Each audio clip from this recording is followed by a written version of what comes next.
마땅히 여기더라라는 말씀의 제목으로 함께 은혜 받는 시간 되어지기를 원합니다.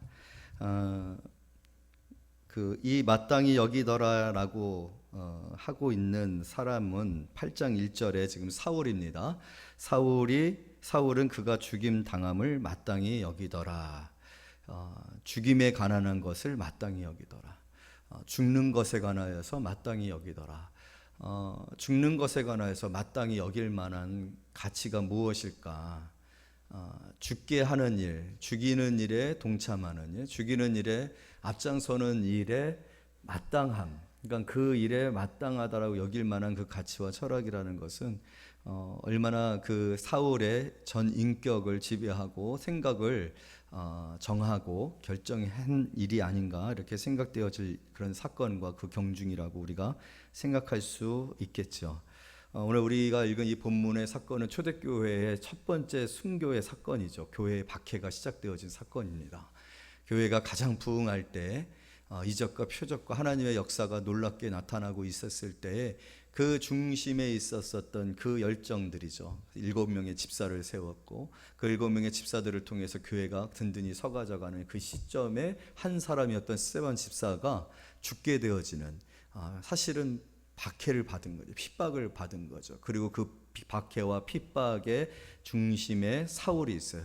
그런데 이 성경상으로 보게 되어졌을 때 이 사울이 행한 행위들을 보게 되어지면 우연하게 일어난 일은 아니에요. 왜냐하면 사울이 우리가 어떻게 보면은 갑자기 등장하잖아요. 사울에 관한 예비적인 지식이 없어요. 예비적인 설명이 없이 바로 이 스데반 집사의 죽음과 더불어서 사울이 등장을 하게 되어지고 계속해서 9장에서도 사울이 회개하는 장면으로 이렇게 이어져 가는 그런 내용들로 등장을 하게 되어지는데, 사실은 갑작스러운 것이 아니었다라는 것을 우리가 알 수 있는 정보를 가질 수가 있는데, 그것은 무엇이냐면 우리가 읽은 오늘 설교의 제목으로 잡은 사울이 그의 죽음을 마땅히 여겼더라라는 말씀에서도 어느 정도의 정보를 얻을 수가 있죠.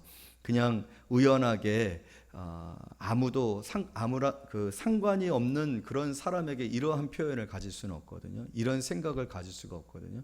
사울이 그의 죽임을 마땅히 여겼다라는 것은 계속해서 사울이 지금의 이 문제들과 또 스데반의 죽음에 관한 일에 있어서 생각을 가지고 있었다라는 것을 우리가 알 수가 있어요. 그래서 한번 우리가 그것을 확인해 보게 되어지면 사도행전 6장입니다. 사도행전 6장을 보게 되어지면 8절부터 15절 어떤 일이 일어나고 있는지 우리 한 절씩 교독함으로 확인해 보겠습니다. 스데반이 은혜와 권능이 충만하여 큰 기사와 표적을 민간에 행하니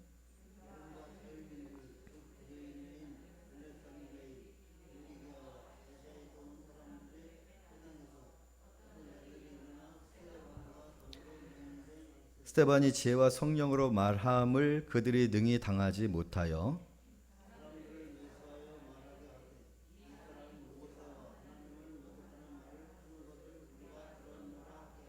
백성과 장로와 서기관들을 충동시켜 와서 잡아가지고 공회에 이르러.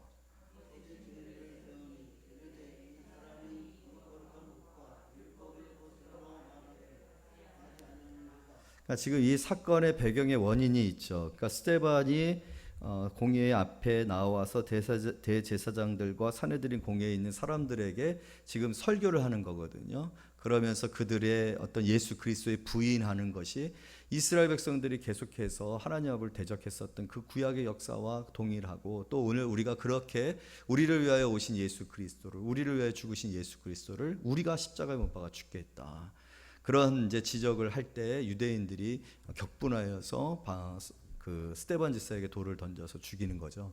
그리고 율법의 그 규정에 의하면은 두세 사람의 증인이 세워져야지 그 일이 가능하거든요. 그래서 사람들이 자기의 옷을 벗어서 사울 앞에 던진단 말이에요. 그래서 사울이 지금 이 사건 속에서 등장을 하게 되는데, 그 배경을 보게 되어지면 이런 배경인데, 그런데 사울을 잡아오는 과정, 스데반을 잡아오는 그 과정을 보게 되어지면 우리가 읽은 것처럼 매수한 사람들이 있었어요.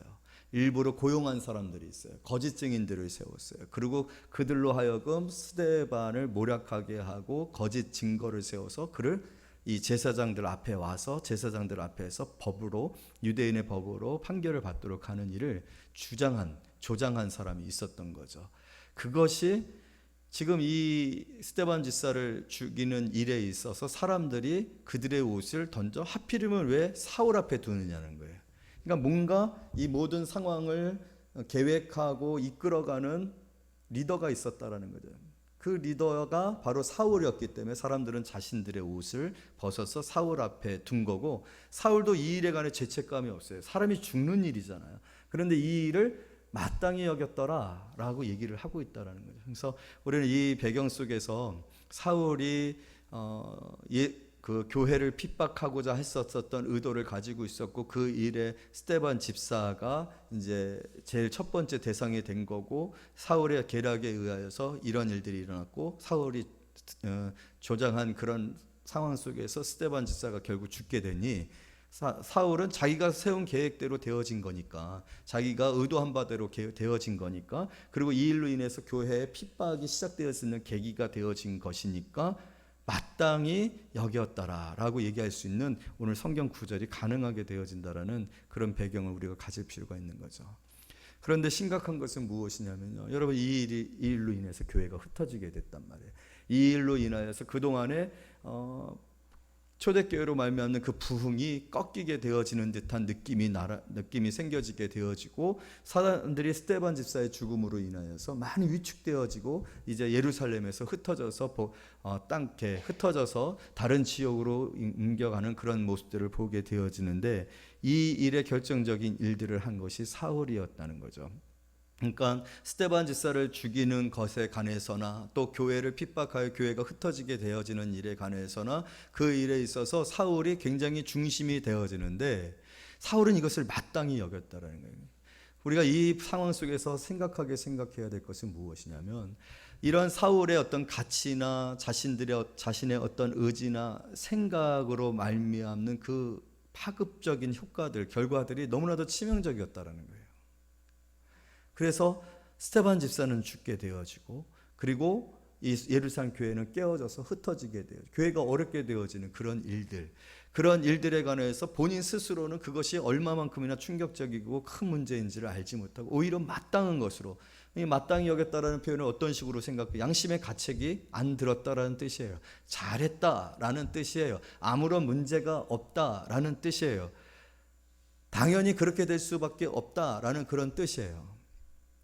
근데 우리가 신앙상에 오늘 이 사울을 보면서, 우리가 신앙상에 있어서도 교회에 관하여서 그러한 생각들과 행동들을 할 수 있는 요소들이 있다는 거죠. 무엇이었게 되어지면, 사울은 지금 하나님의 역사에 관해서는 전혀 무지합니다. 오히려 하나님의 역사를 대적하는 자가 되어지고 있는 것을 볼 수가 있어요. 물론 이 일을 선하게 바꾸셔서 사울을 통해서 이방인들에게 복음을 증거하는 증인으로 세우시는 하나님의 놀라운 역사에 관해서는 우리가 충격적이죠. 그래요.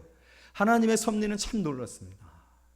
우리가 상상할 수 없는 하나님이 날 향한 계획을 가지고 계시고, 그 계획을 이루실 때 하나님은 항상 내게 있는 어떤 좋은 것, 장점들, 잘하는 것, 실력 있는 것, 가능한 것들로 일하시는 것은 아닌 것 같아요. 치명적인 실수가 되어지고, 이건 돌이킬 수 없는 실수 아닙니까? 교회를 향한 돌이킬 수 없는 실수 아닙니까? 얼마나 용서받을 수 없는, 교회사에 있어서 사울은 원수가 되어지는 그런 상황이지 않습니까? 그런데도 하나님은 그것을 바꾸시는 그 전능하심과 그 긍휼이 풍성하심과 하나님의 그 무엇이든지 연합하여 선을 이루시는 그 선하심에 관해서는 우리가 감복하지 아니할 수가 없는데, 그리고 사실은 우리 자신도 하나님이 이미 그런 과정과 인생의 여정을 통해 여기까지 이끌어 오셨는 줄로 믿습니다. 우리도 사울처럼 바울처럼 하나님 앞에 어떻게 보면은 대적자들 아닙니까? 하나님의 영광을 땅에 떨어뜨리고 하나님의 이름을 땅에 떨어뜨리고 교회를 어렵게 하고 또 사람들의 마음에 상처를 주고 또 나로 인해서 얼마나 힘든 일들이 생겨질 수 있는 그런 상황들이 많이 있었습니다. 그런데도 불구하고 하나님이 사울을 바울 되게 하신 것처럼 우리를 바꾸셔서 오늘 이 자리에 있게 하신 것에 관해서는 우리의 마음이 항상 겸손함으로 또 그 하나님 앞에 감사함으로 서는 그런 성도들이 되어야 할 줄로 믿습니다. 또한 사울은 이 사건을 계기로 해서 평생에 하나님 앞에 정말로 겸손했어요. 작은 자가 되었어요. 맨 나중에 만삭되어져 난 그런 그런 자이다라고 얘기할 만큼 자기는 늘 끝자락에 두었어요. 왜냐하면 이 일로 인하여서 이 일에 대한 기억, 하나님의 나라를 대적하고 핍박하고 또 흐트러뜨리는 오늘 이 성경에 보게 되어지면은 굉장히 이렇게 확 마음에 와닿는 그런 단어가 있는데 8장 2절 다 같이 한번 읽어봐요. 8장 2절 시작. 경건한 사람이 스데반을 장사하고 위하여 크게 울더라. 사울이 교회를 잔멸할세 각 집에 들어가 남녀를 끌어다가 옥에 넘기니라.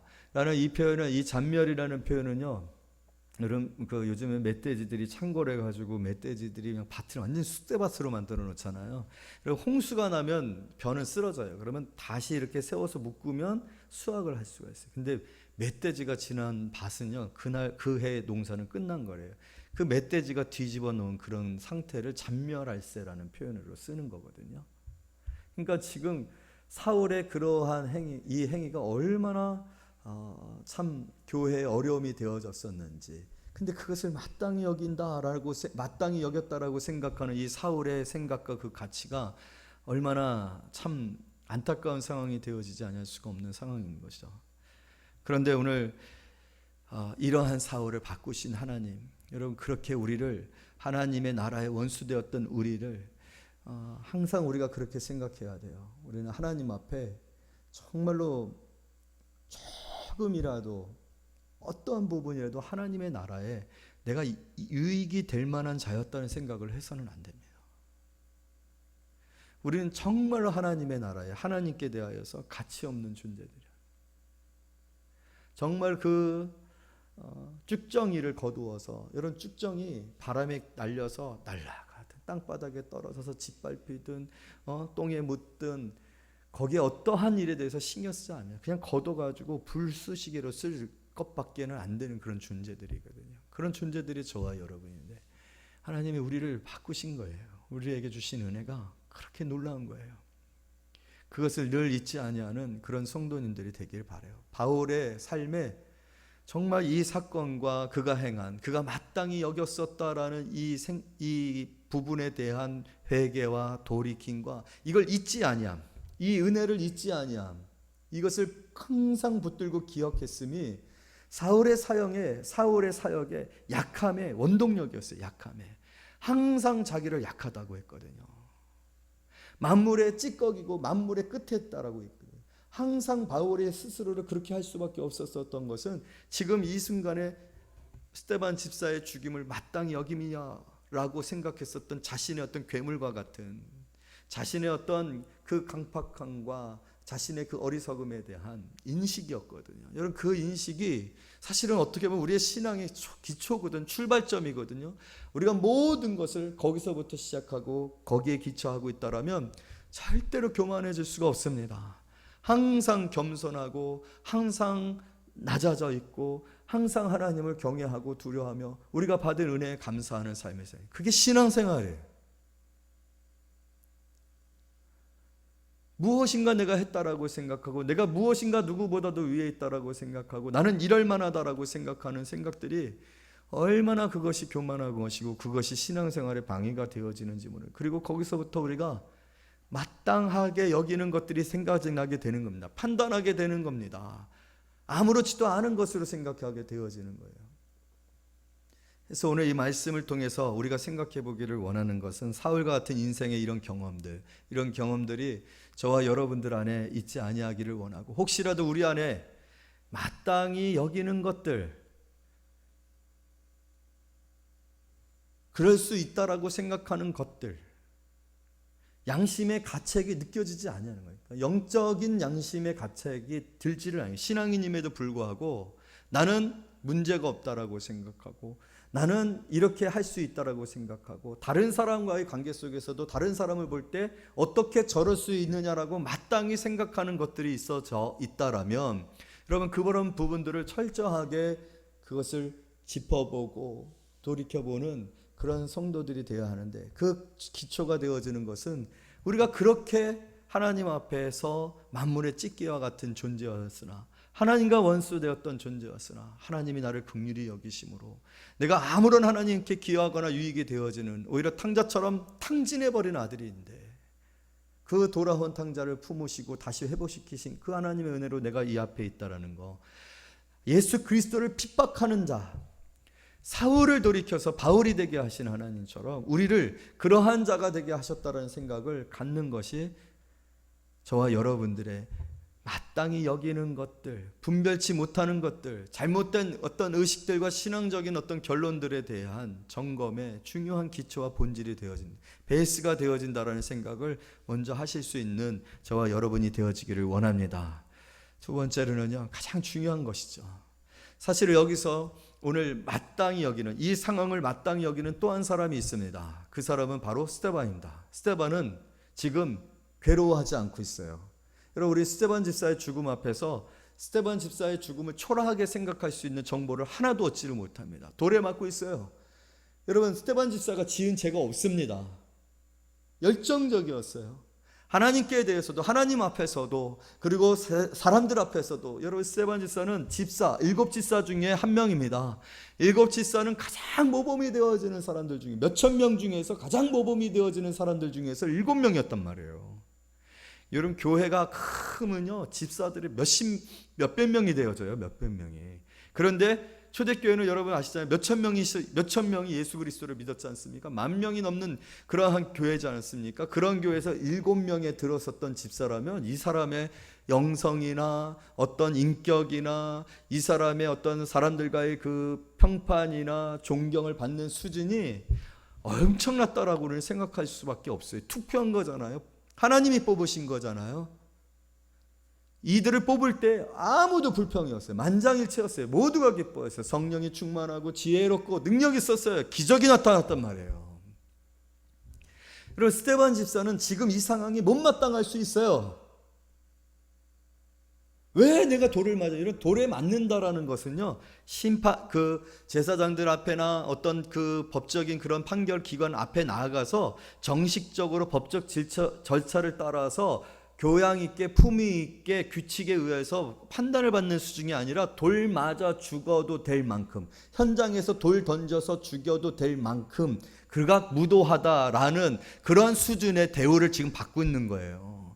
유대교적인 그런 관습 속에서, 종교적인 풍습 속에서 돌 맞아 죽는 것은 그러한 정말 가장 정말로 추하고 악한 그런 죄를 범하였을 때의 상태란 말이에요. 그렇게 돌을 맞아 죽고 있는 스데반의 입장을 봤을 때 얼마나 자존심이 상하겠어요. 생각하면 이것은 못마땅한 일이에요. 재판도 없었어요.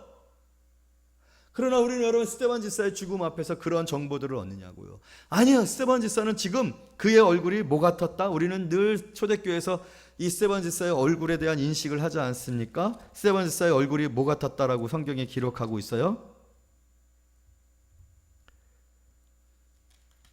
스데반 집사의 얼굴이 뭐 같았다고요? 자, 6장 15절 다 같이 있습니다. 시작.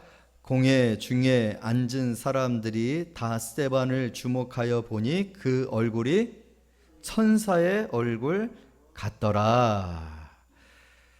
여러분 10절 또 같이 읽어봅시다. 8절 읽어봅시다. 시작. 스데반이 은혜와 권능이 충만하여 큰 기사와 표적을 민간에 행하니. 10절 시작. 스데반이 지혜와 성령으로 말함을 그들이 능히 당하지 못하여. 그리고 스데반이 여러분 그 설교를 한 이후에 사람들이 그 말에 찔려가지고 격분을 해가지고 분노에 차서 스데반 집사를 향해서 돌을 던지는 그런 장면 속에서 55절, 7장 55절 다 같이 있습니다. 시작. 스데반이 성령 충만하여 하늘을 우러러 주목하여 하나님의 영광과 및 예수께서 하나님 우편에 서신 것을 보고 말하되. 다 같이 시작. 보라, 하늘이 열리고 인자가 하나님 우편에 서신 것을 보노라 한데. 그리고 나서 스데반 집사가 죽어요. 죽을 때 뭐라고 얘기합니까? 60절 시작.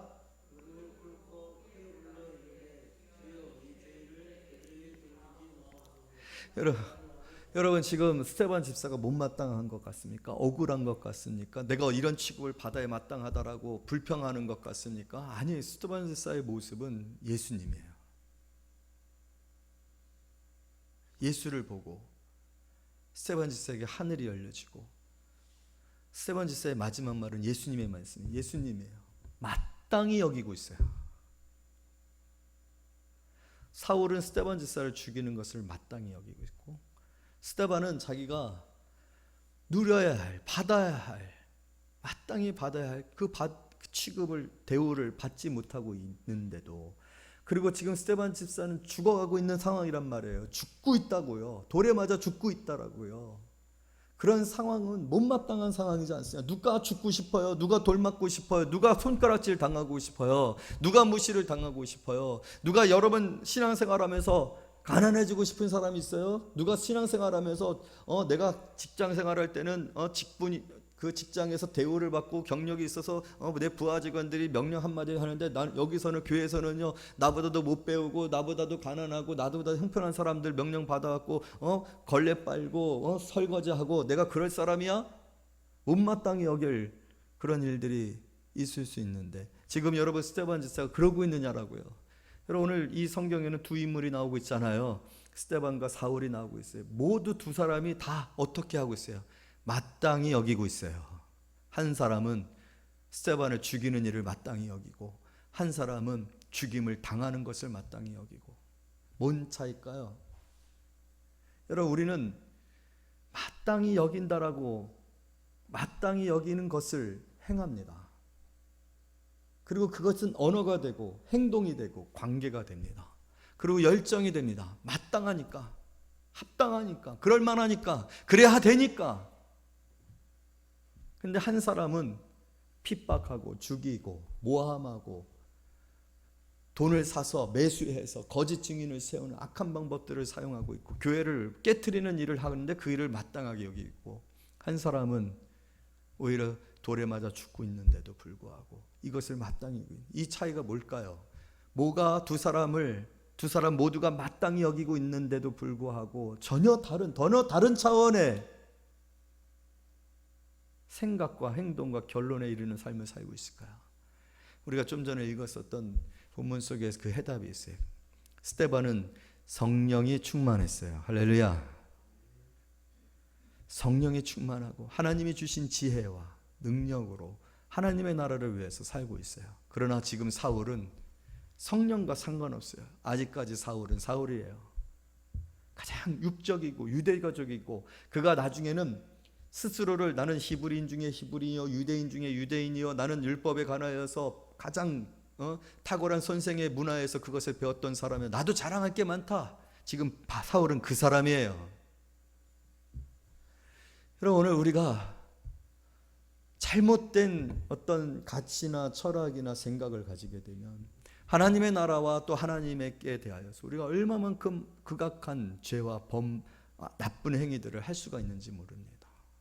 내가 지금 가지고 있는 마땅히 여기니라 라고 생각하는 것들, 내 판단들, 내 선택들, 그리고 내가 행동하고 있는 것들, 그래서 내가 어느 정도의 에너지를 들여서 그 일을 하고 있는 그 모든 것들은 다 거기서부터 시작되는 거거든요. 그런데 여러분, 그것이 과연 성령으로 말미암는 것입니까? 말씀에 근거하고 있는 것입니까? 아니면 사람에게 비유를 마치고 이 세상에서 대부분의 사람들이 가지고 있는 그런 생각들과 기준에 근거하여서 나도 그렇게 생각하고 행동하고 있는 것은 아닌지요. 여러분, 교회는 다릅니다. 하나님의 나라는 다른 가치와 세계와 기준을 가지고 있습니다. 그런데 우리는 자꾸만 하나님의 나라를 세상의 가치를 가지고서 판단을 하려고 해요. 물론 세상의 가치를 무시하지는 않습니다. 그러나 세상의 가치를 뛰어넘죠. 세상의 윤리와 도덕과 어떤 그 가치의 수준이 아니라 그것을 더 뛰어넘어서 하나님은 우리를 더 거룩하고 고급한 사람들로, 하나님의 나라에 합당한 영적인 사람들로 부르시고 계시는데, 우리의 생각은 항상 상식적이에요. 여러분, 상식적인 것이 틀린 것은 아니지만 상식적인 것이 신앙적인 것은 아닙니다. 여러분들이 사람들과의 관계 속에서 상식적인 수준으로 성도들의 관계가 이루어지고 있는 것으로 만족하다라면 여러분들은 굳이 교회를 다닐 필요가 없어요. 오히려 세상에 더 상식에 버라이어티한 관계들이 많습니다. 그러나 교회는요, 품고 양보하고 용서하고 화해하고 나보다 남을 더 높게 여기고 세상의 기준과 가치하고 상관없이 그런 관계들을 갖습니다. 허물을 들춰내지 않습니다. 항상 허물을 덮어줍니다. 연약한 자의 편에 씁니다. 우리는 강자에게 편에 서야 더 유리합니다. 세상은 항상 그런 선택들을 합니다. 그것을 마땅한 것으로 여깁니다. 그러나 교회는 그렇지 않아요. 작은 자에게 한 것이 곧 내게 한 것이니라. 아무 소용이 없어요. 여러분, 제가 지금 최근 들어서 사역을 하는데 제가 사역하는 그런 사역에 있어서 참 하나님께서 어떻게 여기까지 저를 인도하셨는지, 제가 너무 미워서 그러시는지 저도 가끔 하나님 앞에 질문을 던져볼 그런 일들인데, 제가 이제 헬렌 켈러 센터 사역을 하게 되어졌는데, 그 헬렌 켈러 센터는 시각과 청각 중복의 장애를 가지고 있는 분들을 위한 사역입니다. 그래서 장애인의 땅끝이라고 여겨지는 분들이라고요. 우리나라에 한 10,000여 명 정도가 있어요. 많지 않아요. 그러니까 참 어려운 게 뭐냐면요, 많지 않으니까 법을 만들 수가 없어요. 법이라는 거는요, 보편적이어야 되거든요. 대중이 유익해야 되거든요. 그러니까 법 제정에 어려움이 있어서 시청각 장애인이라는 조항조차 장애인법에 들어가지를 못하고 있어요. 그래서 그 사업을 하고 있어요. 또요, 이런 기업에 후원을 요청을 하는데요, 기업에서 움직이지를 않아요. 왜? 사람이 없으니까 티가 안 나는 거예요. 기업은요, 이게 홍보 효과가 커져야 돈을 주거든요. 근데 10,000여 명밖에 없는 사람들을 위해서 돈을 쓸 기업이 없는 거예요. 그런데 많은 사람들에게 드러나는 막 몇 억씩 후원을 해줘요. 여러분, 이런 시청각 장애인들을 위해서 우리가 그들을 섬기고 그들을 위하여 희생하고 헌신할 수 있을까요? 그게 기독교 정신입니다. 사실은 티가 안 납니다. 아무런 티도 안 납니다. 왜냐하면 몇 명이 안 되기 때문에. 그리고 변화도 더뎌요. 이번에 시청각 장애인들을 위한 영화가 있었어요. 그리고 베어풀이라고 해서 이분들에서 자막도 한국 영화인데 자막이 들어가요. 그리고 이렇게 나레이션들이 나레이터를 해서 음성을 들려주거든요. 시청각 장애인들은 영화를 볼 수가 없어요. 보지 못하죠. 듣지 못. 자막 필요 없죠. 말하는 거 필요 없어요. 뭐로 영화를 들려주냐면 손으로. 그래서 촉수화라고 해서 시청각 장애인들이 이러고 있으면 거기에 수화를 하는 거예요.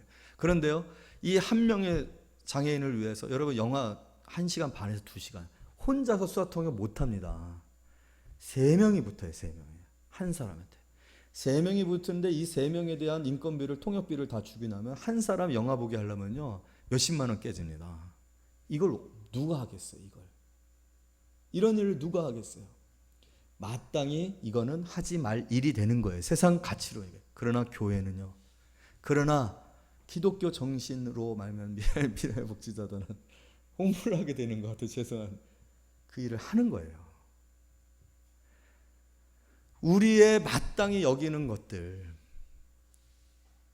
사업에 관해서나 교회 일에 관해서나 사람과의 관계에 있어서나, 여러분, 우리가 마땅히 여기고 있는 것들이 과연 하나님이 기뻐하시는 것인지를 생각할 수 있는 성도들이 됐으면 좋겠어요. 정말 성령님께서 우리 안에 역사하셔서 이 일에 관하여서 이 일이 되어져야 한다. 너가 그 사람을 품어야 한다. 네가 그 사람을 용서해야 된다. 네가 그 사람 편이 되어줘야 된다. 네가 더 낮아지고 희생하여 섬겨야 한다. 너에게 지금 시간이 없지만 그 사람에게 너의 시간이 필요하다. 너의 시간이 쓰여져야 할 것들이 정해져 있다 할때도 희생해서 너의 시간을 들여 그 사람과 함께 해줘야 된다. 여러분, 성령은 우리 안에서 그런 일들을 요구하실 때가 있어요. 그러면 그것은요, 여러분, 우리가 마땅히 여기는 일상의 어떤 상식의 수준에서 있는 것이 아니야. 그 성령의 인도하심과 감동에 따라서 그 일들을 행해야 되는 거예요. 우리 자신의 옳다라고 생각하는 것, 양심적이다라고 생각, 나는 그럴 만한 자격이 있다라고 생각하는, 그럴 수 있다라고 생각하는 것들이 성령의 기름 부음으로 여러분 분별되어지시기를 원합니다. 그럼 우리는 주일날 예배를 드립니다. 코로나 상황 가운데서 예배를 드립니다. 이런 상황 가운데서 우리가 여러 가지들을 생각할 수 있어요. 또 오늘은 어버이 주일인데 그런 생각을 할 수 있어요. 부모님께 효도를 해야 되는데 바쁜 직장 생활 속에서 부모님들을 찾아보거나 함께 할 수 있는 시간이 없어요. 일요일밖에는 없어요. 주일 한 번 빼먹더라도 부모님께 가서 그런 일들을 해야지. 마땅한 가치가 있어요. 하지만 여러분들은 어떻게 생각하십니까? 다른 사람들이 생각할 때 주일 성수가 굉장히 당연하게 여겨지는, 가족들과 함께 시간도 보내야 되고 또 직장에 가서 일도 해야 되고 또 월요일날 급하게 물건을 만들어서 보내야 되니까 그 물건을 만들기 위해서는 오늘 일을 해야 되니까 주일 한 번 정도 빼먹을 수 있지 않나? 여러분, 성령께서 과연 그것을 기뻐하실까? 우리는 한 번씩 생각을 해봐야 된다는 거예요. 세상의 사람들은 그것을 아무런 문제 삼지 않습니다. 세상의 사람들은 그것을 틀렸다라고 말하지 않아요. 그럴 수 있고 그래야만 하고 그래야 또 직장생활도 하고 그래야 계속해서 신앙생활도 얼마든지 말들을 만들어냅니다. 그러나 과연 그럴까요? 그러한 분별들이 여러분들에게 있어야 돼요. 우리에게 있어야 됩니다. 마땅히 여기니라. 사울은 지금 아무런 문제가 없어요. 양심의 가책이 없어요. 그러나 사울에게는 성령의 분별하심이 없어요. 성령의 분별하심이 없는 이 사울은 이 일에 대해 전혀 죄책이 없어요. 그러나 오히려 여러분, 죽임을 당하고 치욕을 당하고 무시를 당하고 또 자기에게 아무런 잘못이 없음에도 불구하고 이러한 죽음에 임박해 있는 스데반 집사는 오히려 이 죽는 것을 마땅히 여기는, 정말로 사울과는 정말로 다른 극적인 반대급부적인 그러한 결론들을 이루고 있는 그런 모습들을 볼 때, 여러분, 어떤 사람들이 여러분들에게 있어서 귀하고 참 하나님 기뻐하시는 사람들이라고 여겨지십니까?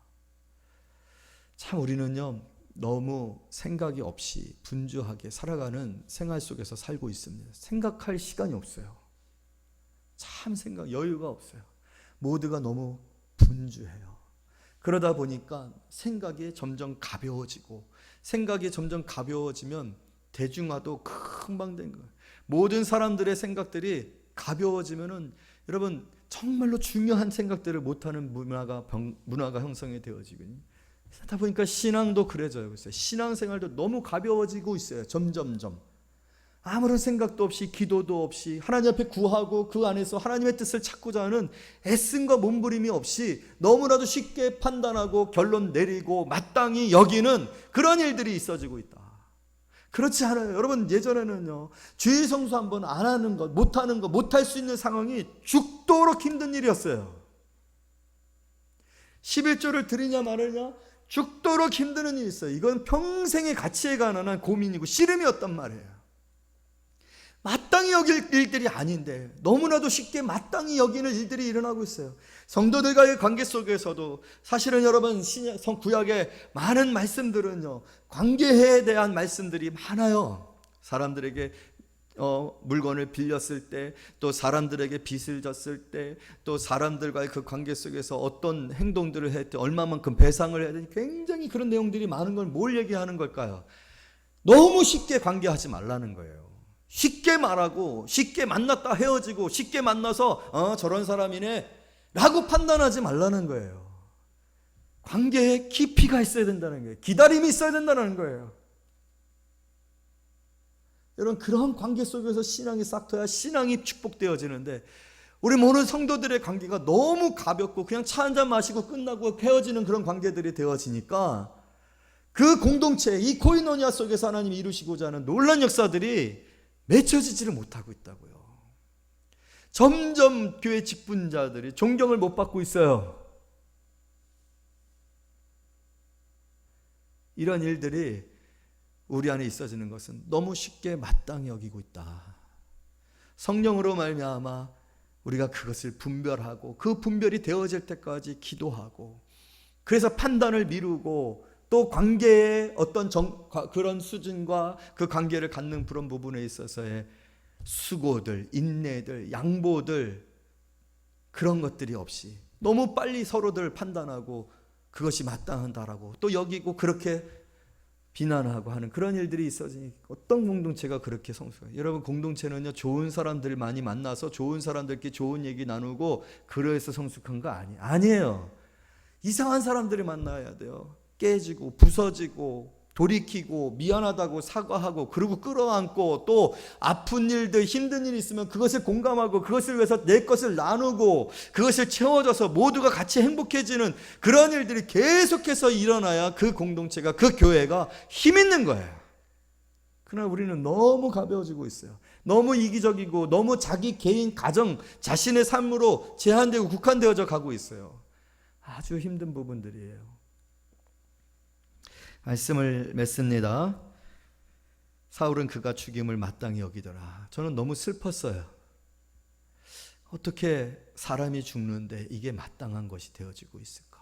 이것을 마땅히 여길 만한 그런 생각과 가치는 어떤 것일까? 이것이 우리 교회의 일이 되어져서는 안 되겠다. 우리 모두에게 일이 되어져서는 안 되겠다. 목사도 성도들과의 관계가 있어서 성도를 시히 판단하고 행동해서는 안 되겠다. 정말 많이 기도해야겠다. 여러분, 우리의 관계는 진지합니다. 신중합니다. 우리의 삶은 정말 예수의 생명으로 정말 소중하게 허락되어진 이 땅에서의 삶이면 잠시 잠깐의 세상에서의 삶 속에서 정말 하나님 앞에 영광을 돌리는 그런 성도님 되어지길 원해요. 그러기 위해서는 여러분, 성령의 정말로 충만한 역사가 우리 안에 있어야 합니다. 이를 위하여 하나님의 말씀을 묵상하고 또 그 말씀대로 살려고 몸부림치고 또 그것을 감당할 수 있는 능력을 달라고 하십시오. 그것을 감당할 능력이 내 삶의 기적이 돼서 변화시키고 나를 변화시키고 관계를 변화시키고 새로운 일들을 만들어내는 일들을 보는 것이 신앙생활이에요. 우리가 상식적이다라면, 우리가 가벼운 생각과 행동들로, 가벼운 어떤 판단들로 여기서 모든 것을 마땅히 여기고 끝나버린다라면 여러분들은 더 이상 그리스도인의 그 충만한 삶을 경험해 보지 못하는, 정말로 얕은 물가에서 은혜의 바다로 나아가지 못하고 머뭇거리고 두려워하고 있는 사람들이 될 것입니다. 바라긴 우리 교회 모든 성도님들은 넓은 은혜의 바다에서 그 풍성한 하나님의 은혜를 누릴 성령의 충만함으로 여겨 하나님의 나라에 놀라운 사람들 되시기를 말씀으로 축복합니다. 기도하겠습니다. 하나님 아버지, 감사를 드립니다. 오늘 귀한 말씀을 통하여서 우리가 모든 것을 시히 판단하고 마땅히 여기는 자들 되지 않기를 원합니다. 항상 성령 안에서 성령의 그 감동과 통제와 지시와 깨달음 안에서 분별하며 하나님이 기뻐하시는 것을 알아 세상의 사람들이 상식과 윤리 수준에서 행동하는 수준이 아니라 정말로 신령한 자로 하나님의 성품에 참여한 자로 구별되어 만들어진 자들로서 거룩하게 되어진 자들로서 관계하며 또 헌신하며 사명을 감당하며 교회를 세워나가는 귀한 사람들 되어줄 수 있도록 축복하여 주옵소서. 감사를 드리며 예수님의 이름으로 기도하옵나이다. 아멘.